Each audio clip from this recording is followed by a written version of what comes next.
Hi everybody, welcome to the Steckline Report. Well, horse slaughter has been the topic of many conversations across the country since horse slaughter facilities were shut down back a few years ago and then reauthorized by President Obama just a few months ago. And friends, we've got one coming. I'm going to talk about it in a minute. My grandfather came across the plains from Missouri in the 1860s and ran a hotel and stage stop here with livery stable, and it's been in the family ever since. We run probably about 100 cows here and 250 over at the other ranch. I'm sure there are other banks we could have dealt with, but they've been so friendly and know what the ups and downs are in the business. American Ag Credit is like a family for us for financial help.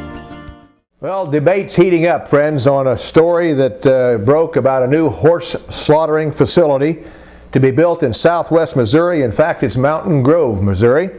The first plant to open since the president signed into law a spending bill that restores the horse slaughter industry. There isn't any doubt about the fact that some people have changed their minds about a horse slaughtering facility since they closed the last one. I believe it was in Texas back a few years ago. Everybody thought it was inhumane to slaughter horses. Now there's a group of people, and maybe even a bigger group than then, that thinks it's more inhumane to let them starve. And that's what's happening. We've got horses across this country that are not being taken care of. Some people can't afford to take care of them. Some of them are running in the wild with the drought and so forth. You've got all kinds of problems with them finding food. In any event, I'm in favor of, and I think a lot of people are, a more humane way of handling a horse rather than starving it to death. I think a slaughtering facility would be much better. The first one's going into Mountain Grove, Missouri. Oh, you know, we've talked a lot about farmland values here on the Steckline Report over the years. And as we started into the tail end of last year, I told you that I thought maybe we'd seen the high in farmland values when we heard some of these ridiculous prices that have been paid across the country, all the way from $4,000 an acre in northwest Kansas to $12,000 an acre or more in Ohio and Indiana. Well, folks, it looks like our first report is out that shows it's going down. In farmland values, the Federal Reserve Bank of Richmond in southeast part of the United States shows that their district is reporting good farmland prices in the third quarter of last year, down about 4.5%. That's over the previous year, averaging $3,200 an acre. The surveyed bankers expect land values to continue to weaken there, and I think they've already started down in some other areas as well. If not, they've at least stabilized, and I don't think there's very many farms that'll bring more money than they did at the middle or the tail end of last year. Rising global wheat supplies is on the minds of a lot of people. Boy, you talk about experts in the business who think they know what the grain market's going to do. When you talk about the wheat market, they continue to talk about global supplies. And they have a point. Global supplies is big. The world is consuming more and more wheat. More and more people are producing it.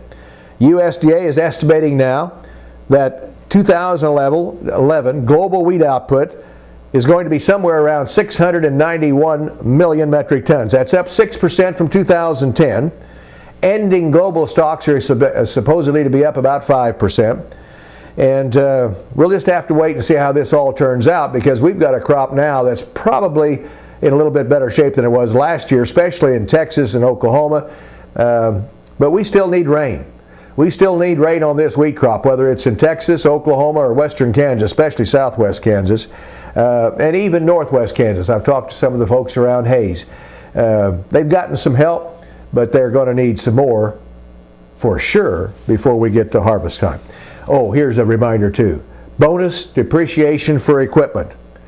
That is set to expire at the end of 2012. So if you're thinking about buying new equipment, 2012 is your last chance, the year we're in, to take advantage of this bonus depreciation, because I think we have two chances to get this redone at the end of 2012, and that's slim and none and slim sick. 100% bonus depreciation, if you remember last year. This year it's 50%. So if you buy a tractor for $200,000, you get a depreciation off of immediately on the $100,000. So it might be something for you to think about. It's just a reminder from me to you that it is taking place this year at 50% of that sale price. And friends, I don't think there's any doubt about it. It'll be tough to get that extended past 2012. That's it for this Steckline Report. Thanks for being with us. See you next time around.